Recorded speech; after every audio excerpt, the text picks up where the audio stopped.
Hello everyone and welcome to this lesson. Now today I'm going to be going over how to outsource your work and more importantly, how exactly it is that we're going to outsource creating a website for a client. Now this is going to go along with a series of outsourcing videos, so stay tuned for those as well. But today our focus is on outsourcing website development for a client because if you're like me, you may not be that good at creating a website.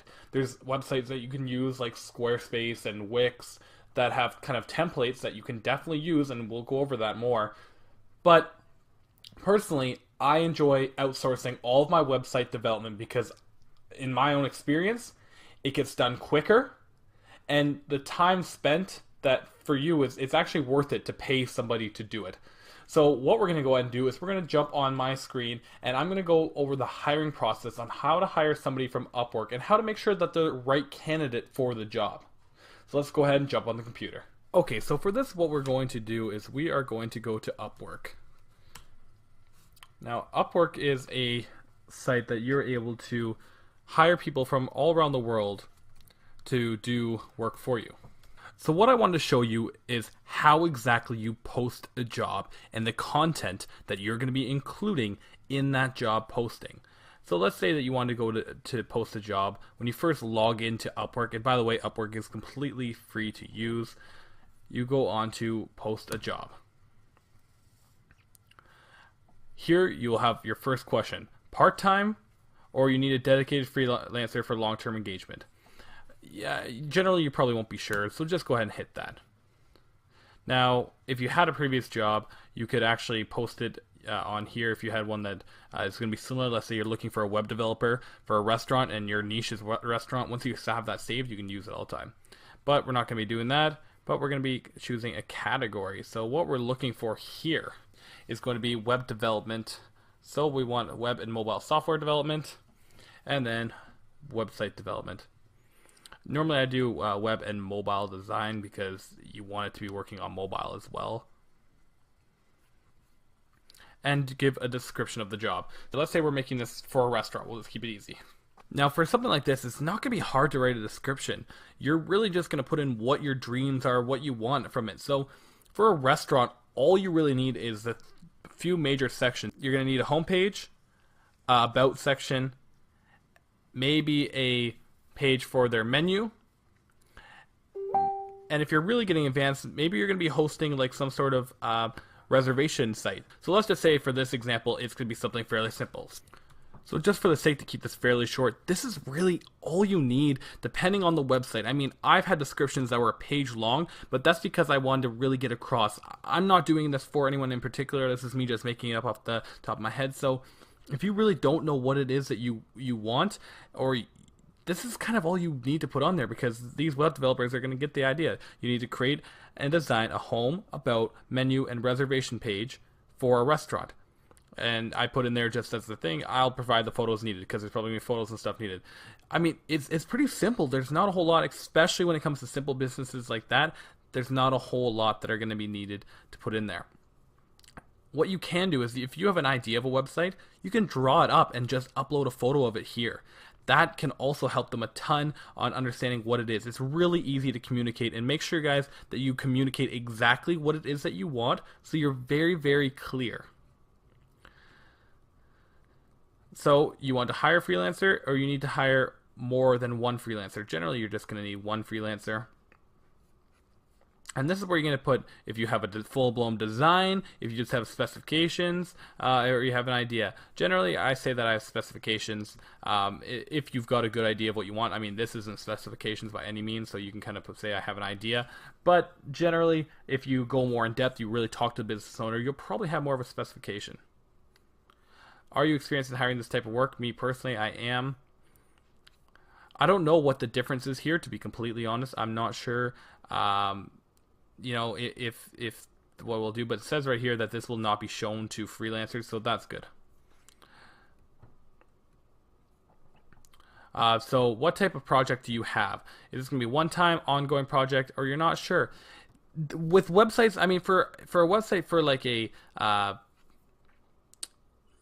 restaurant, especially if you did it like a WordPress website, I mean, the work may be ongoing, but it may also just be kind of a one-time deal. It really depends on, again, the type of website. If you're doing something more advanced, it'd probably be ongoing project.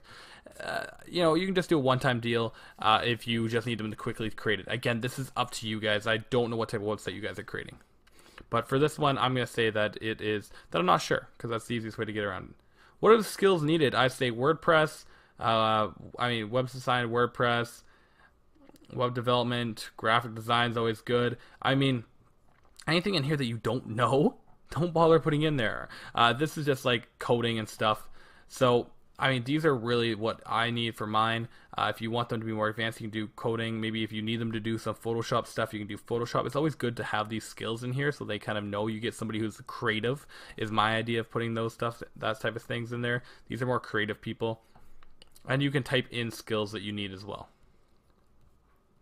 How would you like to pay? Pay by the hour or paid fixed price? I always do a fixed price. I just set a budget for the website. So if I know that the business owner is paying me $1,000 a month, I say, you know what? Don't worry, I'll get a website created for you. And you can either charge them on top of that, which is more than likely what you'll do. But let's say you just do it for them. You say, no, don't worry about it. You're trying to impress them maybe the first month. I'll take the hit. You could just do it for like $100. Somebody will buy that. 100% somebody will do that website for $100. Now, obviously, you pay for quality of work most of the time, but honestly, for a website this simple, $100 is probably overkilling it. You can definitely get somebody to do it for $100. And what's the level that you need them done? Always go ahead and hit expert if you can. Entry level, you don't really want anybody at the entry level. Expert, you can still get experts to do it for $100, to be completely honest. And here you just want freelancers using Upworks.com, and public search engines can find this job, so pretty much anybody can find it. That's, again, I don't think that it's a big deal. If you do any of these other ones, I think that that's probably okay.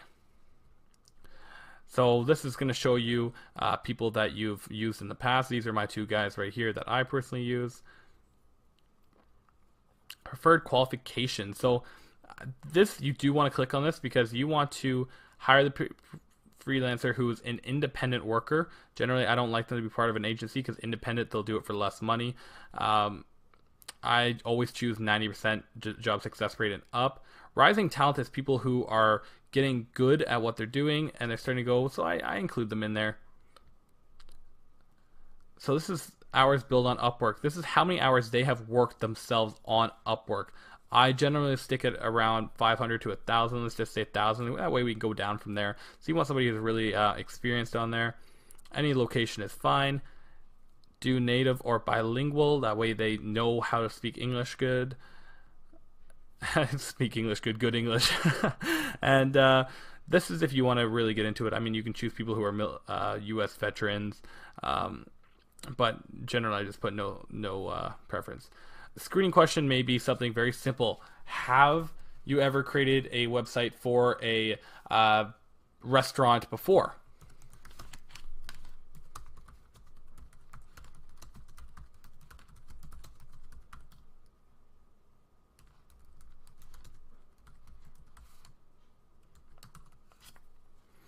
That's a very fine, simple answer that that was good to put in there. That way you know, yes or no.